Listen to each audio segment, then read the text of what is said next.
எல்லாருக்கும் வணக்கம். நான் Vijay Karthik. Duty to express our opinion அப்படிங்கிறது ஒவ்வொரு மனிதனும் கடைபிடிக்க வேண்டிய ஒன்று அப்படின்னு நான் நினைக்கிறேன்.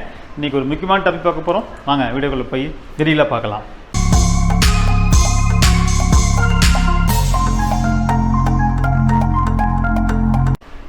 இப்போது ஒரு 2-3 நாளைக்கு முன்னாடி மதுரையில் மைவி3யோடைய ஒரு ஹப்பு ஒன்று ஓப்பன் பண்ணாங்க. அதுக்கு எல்லாரும் பெரியவாரியாக எனக்கு தெரிஞ்சு தமிழ்நாட்டிலிருந்து எல்லாரும் போயிருப்பாங்கன்னு நினைக்கிறேன். ஏன்னா அங்கே வந்து மைவி3 ஓனரை பார்க்க முடியும்.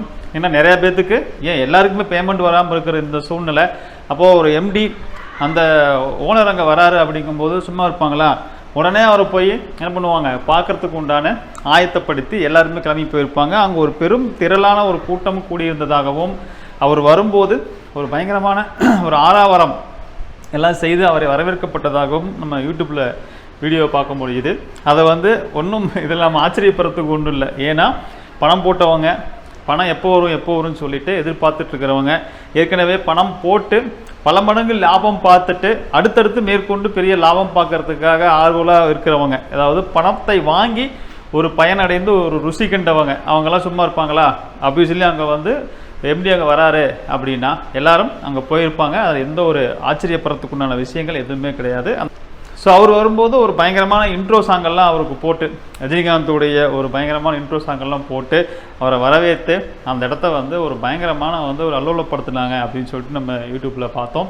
அப்புறம் அவருக்கு கிரீடமெல்லாம் வச்சு அவருக்கு வந்து ஒரு பயங்கரமான மரியாதை பண்ணி ஒரு ராஜ அளவுக்கு அவருக்கு வந்து ஒரு வரவேற்பை கொடுத்து ஒரு மேலே தாளத்தோட ஒரு பட்டையை கலப்பின ஒரு நிகழ்வு நம்ம வந்து பார்க்க முடிஞ்சுது.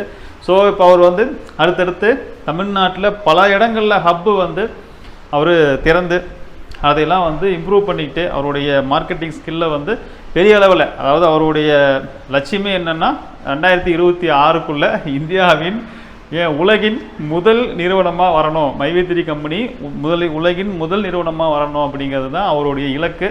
அந்த இலக்கு நோக்கி என்ன பண்ணிகிட்டு இருக்காரு, பயங்கரமாக ஒர்க் பண்ணிகிட்டு இருக்காரு அப்படிங்கிறதெல்லாம் வந்து நமக்கு பார்க்க முடியுது. ஸோ ஏற்கனவே பணம் வராமல் காத்துட்ருக்கிறவங்களுக்கு இந்த பணம் வராதுன்னு சொல்லிட்டு இருக்கிறாங்க. ஆனால் ஒரு சைடு வந்து இவர் ஹப்பு ஓப்பன் பண்ணிகிட்டு இருக்கிறாரு, அப்போ கண்டிப்பாக பணம் வந்துடும் அப்படின்னு சொல்லிட்டு ஒரு பயங்கரமான ஒரு எதிர்பார்ப்போடு இருக்கிறாங்க. நிறைய பேர் கூட நம்ம லாஸ்ட்டு மைவி3 பற்றி ஒரு வீடியோ போடும்போது அங்கே ஒருத்தர் கேட்டிருந்தார், அண்ணே உங்கள் ஃபோன் நம்பர் அனுப்புங்கண்ணே, 10ஆம் தேதிண்ணே யார் பெரிய ஆள்னு பார்க்கலாண்ணே அப்படின்னு சொல்லிட்டு போட்டிருந்தாங்க. அப்புறம் வந்து தம்பி போங்க தம்பி, போய் உங்கள் வேலையை பாருங்கள் தம்பி அப்படின்னு சொல்லிட்டு வடிவேல் காமெடியை ட்ரோல் பண்ணி அதை வந்து மீம் போட்ட மாதிரி கமெண்ட் போட்டிருந்தாங்க. எங்களுக்கு பணம் வருது, பணம் வரல, உங்களுக்கு என்ன பிரச்சனை, நீங்கள் யார் இதெல்லாம் கேட்குறதுக்கு அப்படின்னு சொல்லிட்டு அவங்க போட்டிருந்தாங்க. இது மாதிரி நிறையா அந்த கமெண்ட் இருக்கும். நீங்கள் உள்ளே போய் பார்த்தீங்கன்னா கசன்னு வந்து கமெண்ட் இந்த மாதிரி வந்து இருக்கும். அதில் ஒரு 100 கமெண்ட் வருதுன்னா அது எப்படி ஒரு 10 கமெண்ட் வந்து மைவி3க்கு எகென்ஸ்டாக இருக்கும், நம்ம வீடியோ போடுறதுக்கு சப்போர்ட்டாக இருக்கும். இது மாதிரி எல்லாம் ஒரு பரபரப்பான சூழ்நிலை போயிட்டுருக்கு. நாமளே கூட வந்து அடுத்தது வந்து ஜூன் 4ஆம் தேதி அனௌன்ஸ்மெண்ட் வருது.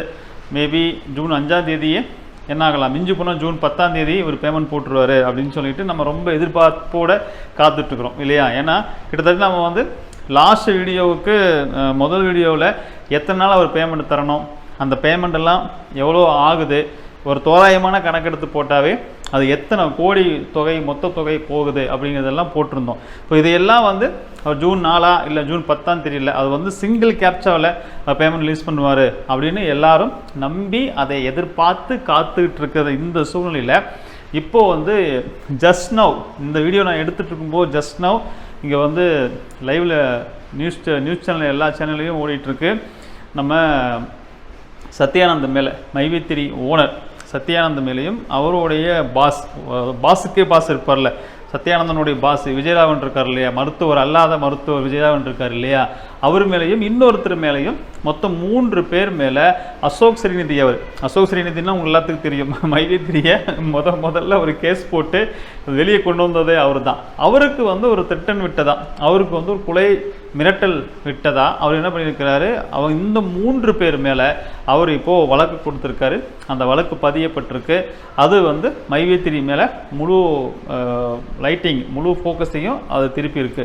ஸோ இந்த திட்டம் கொடுத்ததை ஒரு கால் பண்ணி பேசுகிறாங்க, இந்த மாதிரி ஒரு கொலை மிரட்டல் வந்து அவருக்கு வருது, அந்த நம்பர் யார், எங்கேருந்து அந்த நம்பர் யாருடைய பேரில் இருக்குது, இதெல்லாம் பார்க்கும்போது மைவி3 அந்த கம்பெனியில் ஒர்க் பண்ணக்கூடிய ஒரு ஊழியரின் பேரில் அதாவது அந்த நம்பர் இருக்குது. அதாவது கிட்டத்தட்ட மைவி3 நிறுவனத்தின் பேரில் தான் அந்த நம்பர் இருக்கிறதாகவும் அவர் வந்து மைவி3 நிறுவனத்தில் பணி செய்யக்கூடிய ஒரு ஊழியர் அப்படின்னு சொல்லிட்டும் தகவல் வந்திருக்கு. இப்போது இந்த வீடியோ எடுத்துகிட்டு இருக்கிற இந்த சூழ்நிலை வந்து பார்த்திங்கன்னா நான் வந்து ஆக்சுவலாக இந்த வீடியோ எடுத்துகிட்டு இருக்கிற நேரம் வந்து மே 2 8 மணி 24 நிமிடம். இப்போ நான் எடுத்துகிட்டு இருக்கிறது இரவு மே 2ஆம் தேதி 8 மணி 24 இந்த நிமிஷத்தில் இந்த வீடியோ எடுத்துகிட்டு இருக்கிறேன். இந்த வீடியோ எடுத்துகிட்டு இருக்கிறேன் இப்போ தான் அந்த நியூஸை பார்த்துட்டு வந்து இந்த வீடியோ நான் ஷூட் பண்ணுறேன். ஸோ அநேகமாக நான் வந்து 3ஆம் தேதி நாளைக்கு 2ஆம் தேதி வீடியோ ஷூட் பண்ணுறேன். இந்த வீடியோ நீங்கள் மே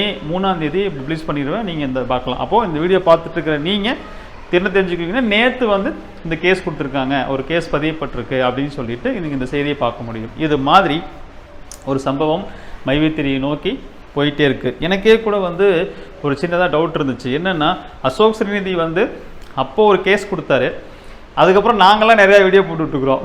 அப்போ இருக்க நிறையா யூடியூபர்ஸ் எல்லாம் என்ன பண்ணாங்க, அந்த எல்லோரும் நீங்கள் கோயம்புத்தூரில் ஒன்றா கூடி ஒரு ப்ராப்ளம் ஆச்சு பார்த்தீங்களா, அந்த தருணத்தில் நிறையா யூடியூபர்ஸ் வந்து வீடியோ போட்டாங்க. அப்போ நான் வீடியோ போடல. அதுக்கப்புறம் நான் வந்து கிட்டத்தட்ட வந்து பார்த்திங்கன்னா ஒரு 10-11 வீடியோ வந்து மைவி3 பற்றியே போட்டிருக்கிறேன். பார்க்காதவங்க நம்முடைய விஜய்கீர்த்தி கார் அப்படிங்கிற இந்த யூடியூப் சேனலில் உள்ளே இருக்குது, நீங்கள் போய் அந்த வீடியோவை பார்க்கலாம். ஆனால் அந்த தருணத்துக்கு அப்புறம் அசோக் ஸ்ரீநிதி கிட்ட இருந்து எந்த ஒரு மைவி3 பற்றின எந்த ஒரு அவர் எங்கேயும் வந்து பேசுகிறதோ ஒரு இன்டர்வியூ கொடுக்குறதோ இது வந்து என்ன ஆக போகுதுங்கிறத பற்றி ஃபர்தராக சொல்கிறதோ எந்த ஒரு அப்டேட்டுமே அவர் சைட்லேருந்து இல்லை. ஏன்னா இதை ஸ்ட்ராங்காக வந்து கிட்டத்தட்ட ஒரு 3000 கோடி ரூபாய் உடைய ஒரு ஸ்கேமை நான் தடுத்து நிறுத்தியிருக்கேன் அப்படின்லாம் வந்து அவர் இன்டர்வியூ கொடுத்துருந்தார். அப்போது அவ்வளோ பரபரப்பாக வந்து இன்டர்வியூ கொடுத்துட்டு இருந்தவர் என்னடா இது ஒன்றுமே காணாமே அமைதியாக இருக்குது, இப்போ நாமெல்லாம் வீடியோ போட ஆரம்பிச்சிட்டோம். அவர் தரப்பு இருந்து எந்த ஒரு இதுவுமே இல்லையே, பேமெண்ட் நிறுத்தி வைக்கும்போது ஒன்றும் இல்லை, அது ஏன் பேமெண்ட் நிறுத்தி வச்சாங்க, அதோடைய டெக்னிக்கல் உள்ள பேக்கெண்டில் என்ன இருக்குது, எலெக்ஷன் தான் காரணமாக, எலெக்ஷன் காரணம் கிடையாது, ஒரு கேஒய்சி அப்டேட் பண்ணுறது என்ன ஒரு பெரிய விஷயமா இருக்க போகுது, இப்போல்லாம் நான் கூட வீடியோ போட்டேன். அப்போ கூட வந்து பார்த்திங்கன்னா அவர் வந்து இந்த கேஒய்சி ஒரு பெரிய பிரச்சனை கிடையாது, நான் மைவி3 கேஒய்சி ஒரு காரணமாக வச்சு பேமெண்ட் நிறுத்துகிறாங்க, எலெக்ஷன் வந்து ஒரு பிரச்சனை கிடையாது, எலெக்ஷனை காரணமாக வச்சு ஒரு பேமெண்ட் நிறுத்துகிறாங்க. இப்போ தமிழ்நாட்டில் எலெக்ஷன் முடிஞ்சிருச்சு, எலெக்ஷன் முடிஞ்சதுக்கப்புறம் ஃபஸ்ட்டு வந்து நம்மளுடைய தேர்தல் கமிஷன் என்ன சொன்னாங்க, நீங்கள் வந்து ஜூன் 4 வரைக்குமே 50,000க்கு மேலே எலெக்ஷன் அப்போது எப்படி நீங்கள் கொண்டு போகக்கூடாதோ அதே மாதிரி இப்போவும் கொண்டு போகக்கூடாது ஜூன் 4 வரைக்கும் அப்படின்னு சொல்லிட்டு அதுக்கப்புறம் அதை தளர்த்திட்டாங்க. இல்லை நீங்கள் 50,000க்கு மேலே கொண்டு போகிறது எந்த ரெஸ்ட்ரிக்ஷனும் இல்லை, நீங்கள் கொண்டு போகலாம் அப்படின்னு சொல்லிட்டு தளர்த்திட்டாங்க. ஆனால் இதை பற்றியும் கூட அதுக்கப்புறமும் இவங்க வந்து இந்தியா முழுக்க எலெக்ஷன் நடக்கிறதுனால நம்மளால் ஜூன் 4க்கு அப்புறம் தான் பேமெண்ட் பண்ண முடியும் அப்படின்னு சொல்லிட்டு மைவி3 வந்து மறுபடியும் சொல்கிறாங்க. அப்போ கூட வந்து அசோக் ஸ்ரீநிதி அவர்கள் வந்து பார்த்திங்கன்னா இவங்க பாருங்கள் எல்லாமே வகையிலையும் எந்த வகையிலையும் இவங்களுக்கு பணம் கொடுக்குறது இடையூறு கிடையாது. ஏன்னா இவங்க எதுவுமே லிக்விட் கேஷ் டிரான்சாக்ஷன் கிடையாது, எல்லாமே அக்கௌண்ட் பை டிரான்சாக்ஷன் தான். யார் பணம் உள்ளே வந்தாலும் யார் பணத்தை யாருக்கு பணம் வெளியே அனுப்பிச்சாலும் எல்லாமே வந்து குரோம் மெம்பருக்கு வந்து அக்கௌண்ட் மூலியமாக தான் போகுதுங்கும் போது இவங்களுக்கு பணத்தை இவர்கள் அனுப்புவது எலெக்ஷன்னால் எந்த ஒரு இடையூறும் கிடையாது. கேஒய்சி அப்படிங்கிறது டசன்ட் மேட்டர், அது ஒரு பெரிய விஷயம் கிடையாது. சரி, அப்போ தான் எலெக்ஷன் சொன்னீங்க, எலெக்ஷன் தேர்தல் ஆணையம் ஏதாவது தேர்தல் கமிஷனே என்ன பண்ணிட்டாங்க, எலெக்ஷன் முடிஞ்சதுக்கப்புறம் நீங்கள் பணத்தை கொண்டு போகலான்னு சொல்லிட்டு தளர்த்திட்டாங்க. அதுக்கப்புறமும் இவங்க அதையே பிடிச்சிட்டு இருக்கிறாங்க. அப்படியெல்லாம் நடந்துட்டு இருக்குது. எத்தனை பேத்துக்கு இதில் எத்தனை கோடி ரூபாய் மொத்தமாக கணக்கு போட்டால் பெரிய அளவில் தொகை வருது. இந்த பணத்தில் நிறுத்தி வச்சுட்டு இருக்க அந்த தருணத்தில் கூட அசோக் அவர்கள் எங்கேயும் வந்து வெளியே பேசுனதா தெரியல, எங்கேயும் வெளியே பேசவும் இல்லை. அந்த ஆரம்ப சூழ்நிலையில் பேசினதுக்கப்புறம் அவருடைய இன்டர்வியூஸையோ அவருடைய மைவி3 பற்றின எந்த ஒரு டால்க்கும் எந்த ஒரு அப்டேட்டும் அவர் பர்சனலாக கொடுக்கல.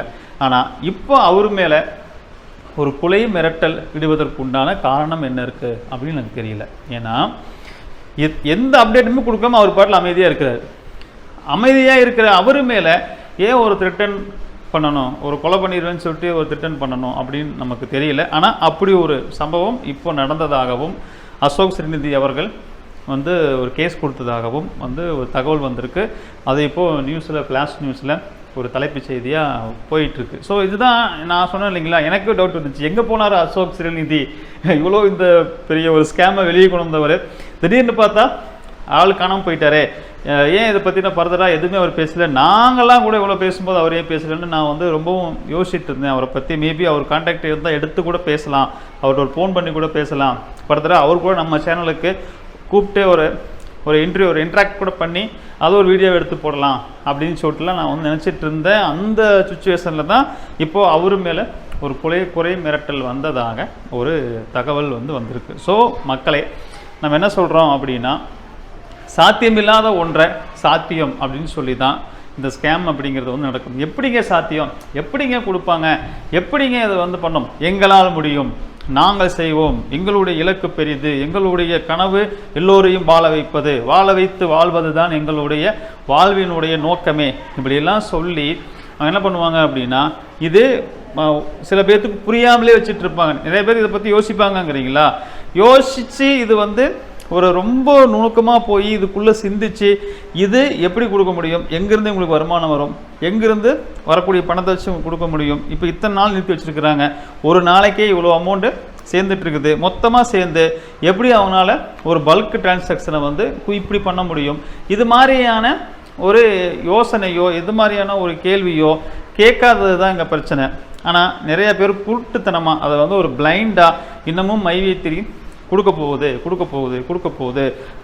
நம்ம கமெண்ட்டில் கூட சொல்லியிருக்காங்கன்னு சொன்னோம் இல்லைங்களா, 10ஆம் தேதி கண்டிப்பாக வந்துடுனேன், நீங்கள் உங்களுக்கு மொபைல் நம்பர் கொடுங்க, 10ஆம் தேதி நீங்களா நானான்னு பார்க்கலானே அப்படின்னு சொல்லிட்டு ஒருத்தர் கமெண்ட் போட்டிருக்காருன்னு சொன்னேன் இல்லைங்களா. இது மாதிரி மக்கள் வந்து ஒரு பெரிய அவாவில் இந்த மைவித்திரியை பற்றி ஒரு கனவு கண்டுட்டு இருக்கிறாங்க. நாங்கள் அதை தான் சொல்கிறோம், இந்த கனவு கண்டு உங்களுடைய ஆசை ஒரு நிராசையாக ஆகி அந்த இடத்துல நீங்கள் வந்து ஒரு ஏமாந்து ஒரு எதிர்பார்த்து ஒரு ஏமாற்றம் அடைந்து நீங்கள் சோர்ந்து போக வேண்டாம். இப்போ நாங்கள் போடுற வீடியோவும் நீங்கள் ஒரு சைடு சைமல்டேனியஸாக நீங்கள் பார்த்துட்டே இருக்கிறீங்க, மைவித்தியிலிருந்து அடுத்தடுத்து அப்டேட் வீடியோவையும் சைமல்டேனியஸாக பார்த்துட்டே இருக்கிறீங்க.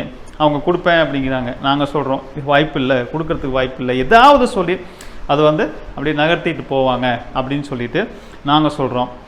இப்போ பாருங்கள், அவர் மேலே கொலை மிரட்டல் அப்படின்னு ஒரு வழக்கு பதிவு பண்ணியிருக்கு. இப்போ கொலை மிரட்டல் அப்படிங்கிறது ப்ரூஃப் ஆகி அவர் தூக்கி உள்ளே வச்சுட்டாங்க அப்படின்னா எம்டி உள்ளே போயிட்டார். யார் வந்து பணம் வந்து டிரான்சாக்ஷன் பண்ணுவா, எப்படி பணம் வரும், எம்டி இல்லாதப்போ அப்படின்னு சொல்லிட்டு அடுத்தது என்ன ஆகும், அடுத்த கட்டத்தை நோக்கி இது நகர்ந்து போக வாய்ப்பு இருக்குது. ஸோ நான் இதுதான் திரும்ப சொல்கிறேன், எப்போவுமே வந்து பார்த்திங்கன்னா சாத்தியம் இல்லாத ஒன்றை அவங்க கையில் எடுத்துக்கிட்டு இதை நான் சாத்தியப்படுத்தி காமிப்பேன் அப்படின்னு சொல்லிட்டு சில பேர்த்துக்கு சில நாட்களுக்கு சில வருடங்கள் கூட இப்படி கொடுத்துக்கிட்டே இருப்பாங்க. கொடுத்துட்டே இருக்கிறத பார்த்துட்டே இருந்துட்டு நம்ம என்ன பண்ணுவோம், ஓகே இத்தனை நாள் கொடுக்குறாங்கல்ல, அதான் இவங்கெல்லாம் வாங்கியிருக்காங்கல்ல, அவங்களாம் வாங்கியிருக்கலாங்கல்ல, இப்போ நம்ம தைரியமாக போகலாம் அப்படின்னு நாம் போவோம். பார்த்தீங்களா, அது நம்மளுடைய துரதிர்ஷ்டமான ஒரு நேரமாக கெட்ட நேரமாக இருந்திருந்தால் அந்த நேரம் அவங்க லாக் பண்ணக்கூடிய நேரமாக அமைஞ்சிட வாய்ப்பு இருக்குது. ஸோ கடைசி நேரத்தில், அதாவது பல பேருக்கு கொடுக்குறாங்க அப்படின்னு சொல்லிட்டு தெரிய வரும்போது இன்னும் நிறையா பேர் உள்ளே போகிறதுக்கு ஆவல்பட்டு, அதாவது ஒரு விருப்பப்பட்டு உள்ளே போகும்போது ஒரு பல்கான அமௌண்ட் உள்ளே வரும். அது வரைக்கும் கொடுத்துட்டு இருந்ததை அவங்க என்ன பண்ணணும், பல்கான அமௌண்ட் உள்ளே வரும்போது தான் அதை டேலி பண்ணி அவங்க ஒரு ப்ராஃபிட் பார்த்தாகணும். அப்போது ஏதாவது ஒரு ரீசன் சொல்லி அவங்க வந்து அப்படியே என்ன ஆயிடுவாங்க, அதை வந்து அப்படியே இது மாதிரி தான் ஏதாவது ஒன்று நடந்து அது கடைசியில் வந்து ஸ்மூத்தாக முடியாது, ஒரு குளறுபடியில் போய் தான் முடியும். இதுதான் நடந்துகிட்டே இருக்குது, இதுதான் நடக்கவும் போகுது அப்படின்னு நம்ம ரொம்பவும் ஸ்ட்ராங்காக மக்களுக்கு சொல்லிக்கிட்டே இருக்கிறோம். அதை உஷாராய்க்கிறவங்க உஷாராய்க்கோங்க. நான் சொல்கிறது என்னென்ன, பணம் போட்டவங்க ஓகே, இனிமேல் பணம் போடுவதை கொஞ்சம் அவசரப்பட்டு ஜூன் 4க்கு அப்புறமோ ஜூன் 10க்கு அப்புறமோ ரீஓப்பன் பண்ணாவோ இல்லை எது நடந்தாலும் ஃபர்தராக பணத்தை போடாதீங்க. போட்டவங்களுக்கு வருதா ஹாப்பி, சந்தோஷமாக வாங்கிட்டு சந்தோஷமாக இருங்க. இன்னொரு ஃபைனல் வீடியோவில் நான் மீண்டும் சந்திக்கிறேன். அதுவரைக்கும் எல்லாருக்கும் வணக்கம்.